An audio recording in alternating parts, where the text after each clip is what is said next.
بسم الله الرحمن الرحيم.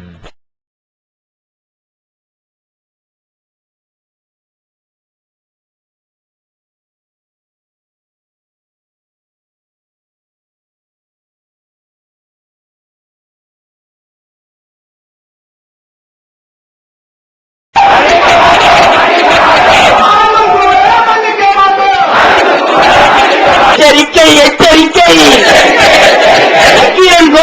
எச்சரிக்கை, நாதி எட்டு போய்விடுவாய், நாதி எட்டு போய்விடுவாய், இல்லை எட்டு போய்விடுவாய்.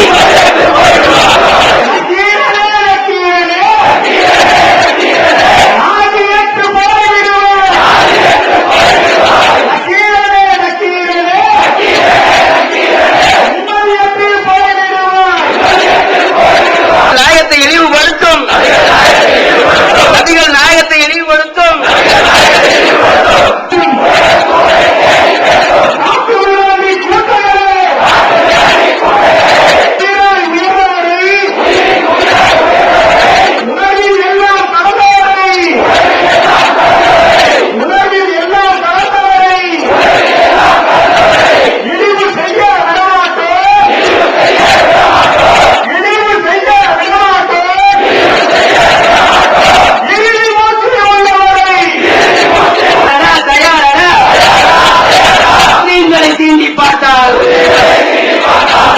தீண்டி பார்த்தால் நாங்களும் தயாரடா.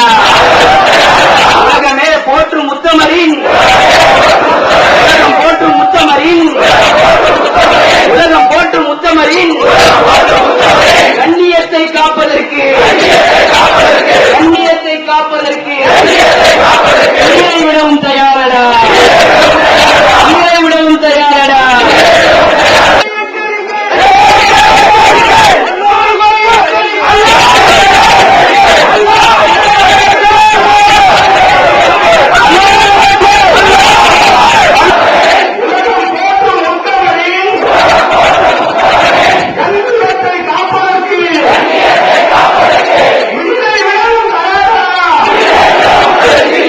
மானங்கெட்ட ஜென்மங்களே, அதுல உணர்வை தீண்டி பார்க்கும் மானங்கெட்ட நாய்களே, மானங்கெட்ட நாய்களே, தூதரை கேலி பேசும் மிராண்டி கூட்டங்களே, தடை செய், தடை செய், தமிழக அரசே தடை செய்.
அல்லாஹு அக்பர்.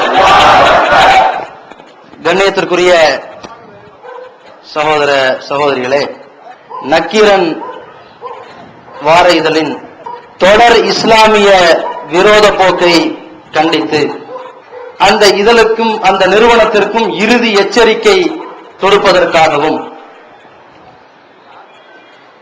முஸ்லிம்களை பற்றி, இஸ்லாத்தை பற்றி முஸ்லிம்களின் உயிரினும் மேலான நபிகள் நாயகம் ஸல்லல்லாஹு அலைஹி வஸல்லம் அவர்களை பற்றி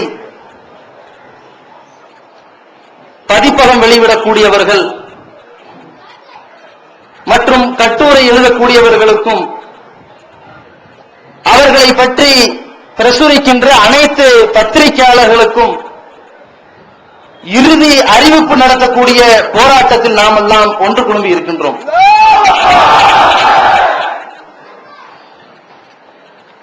நக்கீரன் வார இதழில் அப்படி என்ன முஸ்லிம்களுடைய கொந்தளிப்பை சம்பாதிக்கக்கூடிய அளவிற்கு கட்டுரை வந்தது என்று சிலரும், நபிகள் நாயகத்தை பற்றி நித்யானந்தா சொன்னதைத்தானே நக்கீரனில் எழுதியிருக்கிறார்கள், இதில் என்ன பெரிய குற்றம் என்பதை பற்றியும் சிலர் பேசி வருகிறார்கள்.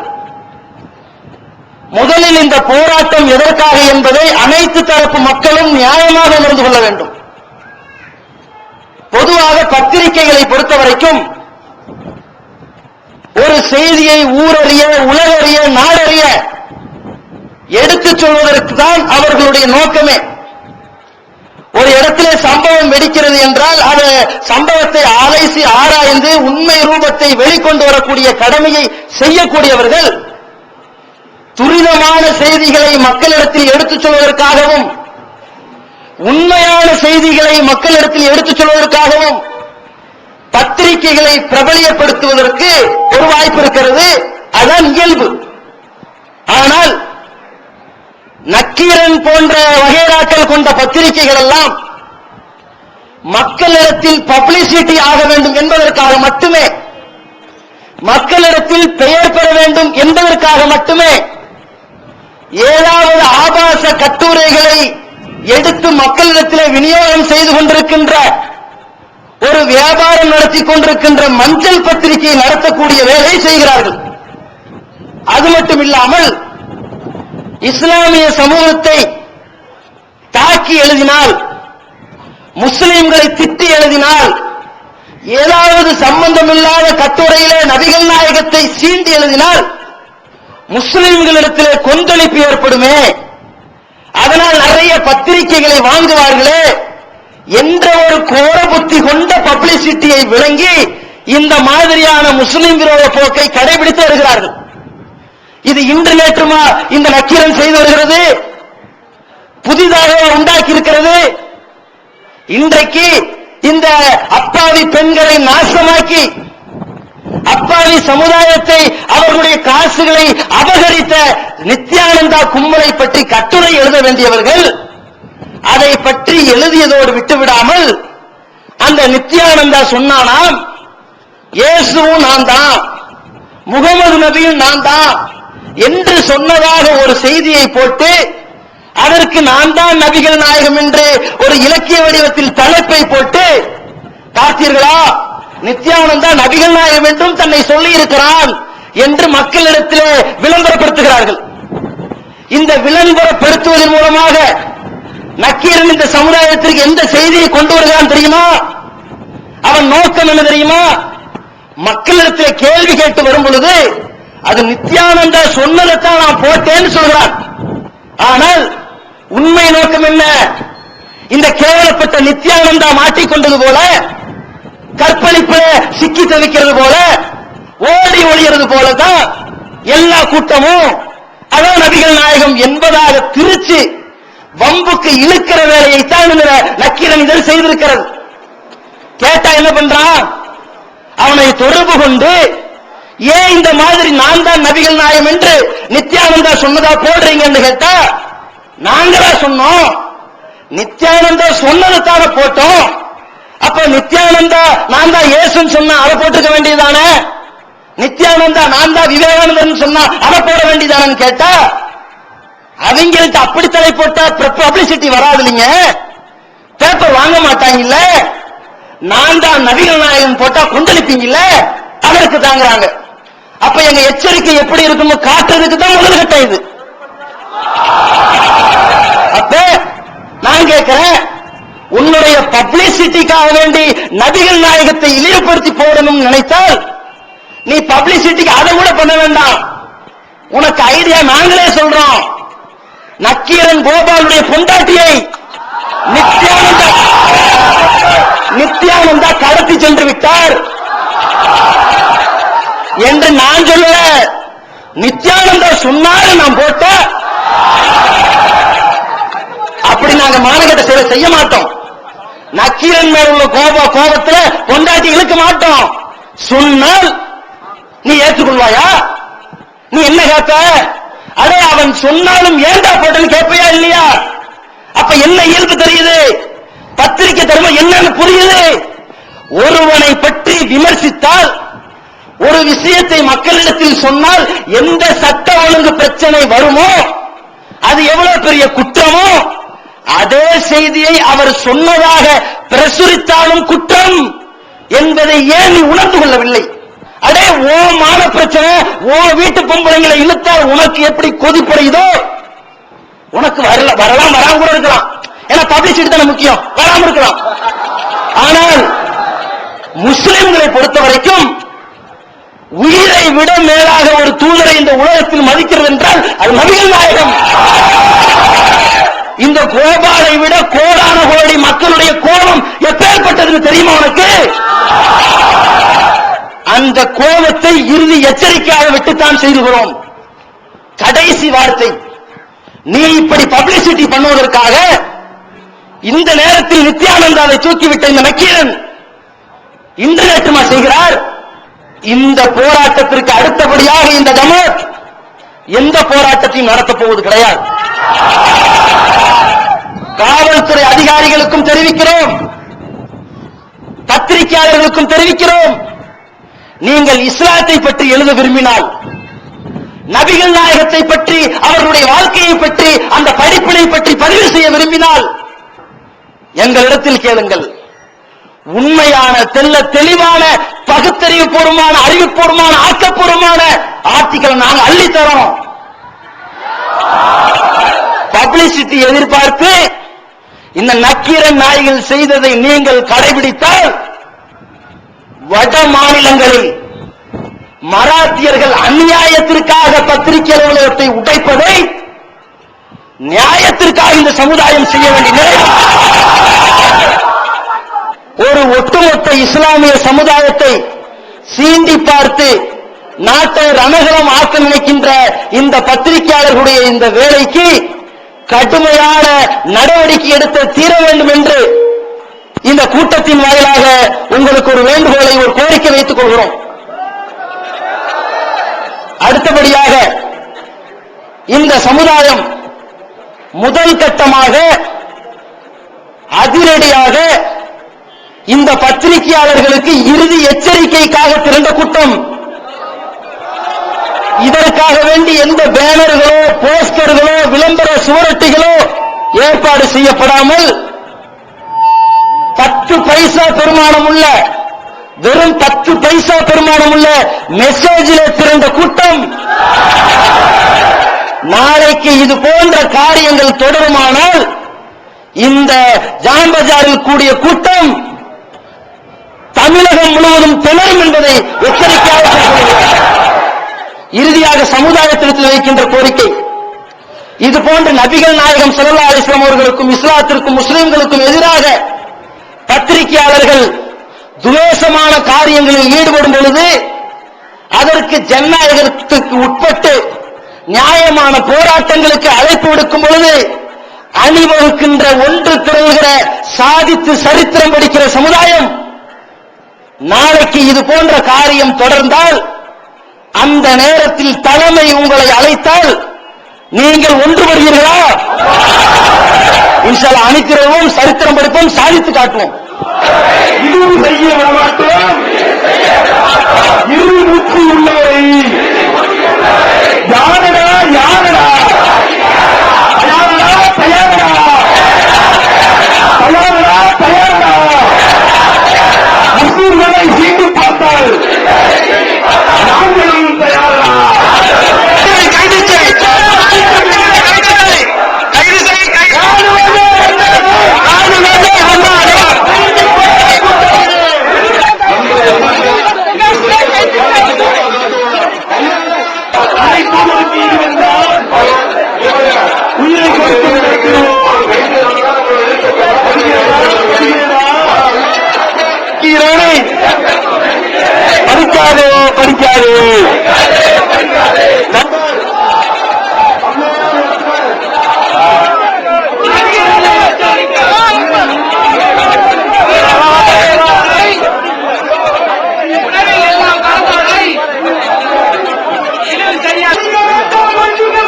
பறிக்காது.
வண்டி எடுங்க, வண்டி எடுங்க.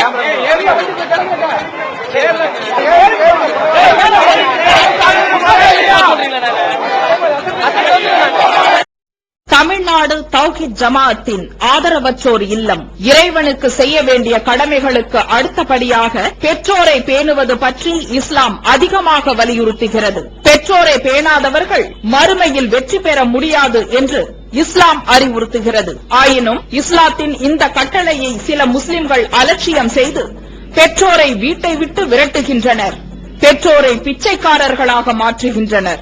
இந்த அவல நிலைக்கு பரிகாரம் காணும் வகையில் முதியோர் ஆதரவு இல்லத்தை தமிழ்நாடு தௌஹீத் ஜமாஅத் நடத்துகிறது. தாயன்புடன் உணவு, உடை, மருத்துவம் உள்ளிட்ட 24 மணி நேரமும் செவிலியருடன் கூடிய பராமரிப்பு மற்றும் தனி ஆம்புலன்ஸ் வசதி இவை அனைத்தும் முற்றிலும் இலவசமாக செய்து தரப்படுகிறது. அனாதைகளை அரவணைப்பவரும் நானும் சொர்க்கத்தில் இணைந்திருப்போம் என்ற நபிகள் நாயகம் ஸல்லல்லாஹு அலைஹி வஸல்லம் அவர்களின் அமுத மொழியை ஏற்று அனாதைகளை அரவணைக்கும் இல்லமும் தமிழ்நாடு தௌஹீத் ஜமாஅத் நடத்தி வருகிறது. இப்பணியை தொடர்ந்து செய்திட உங்கள் நன்கொடைகளையும் ஜகாத்தையும் தாராளமாக வாரி வழங்குமாறு கேட்டுக்கொள்கிறோம். உங்களது நன்கொடைகளை டிடியாகவோ செக்காகவோ மணி ஆர்டராகவோ அனுப்பலாம். டிடி அனுப்புபவர்கள் தமிழ்நாடு தௌஹீத் ஜமாஅத் வங்கி கணக்கு எண் 7882748227 இந்தியன் வங்கி மண்ணடி கிளை என்ற பெயரில் எடுத்து அனுப்ப வேண்டிய முகவரி தமிழ்நாடு தௌஹீத் ஜமாஅத் மாநில தலைமையகம் 30 அரண்மனைக்காரன் தெரு மண்ணடி சென்னை 1 போன் 044252152226 அல்லாஹ்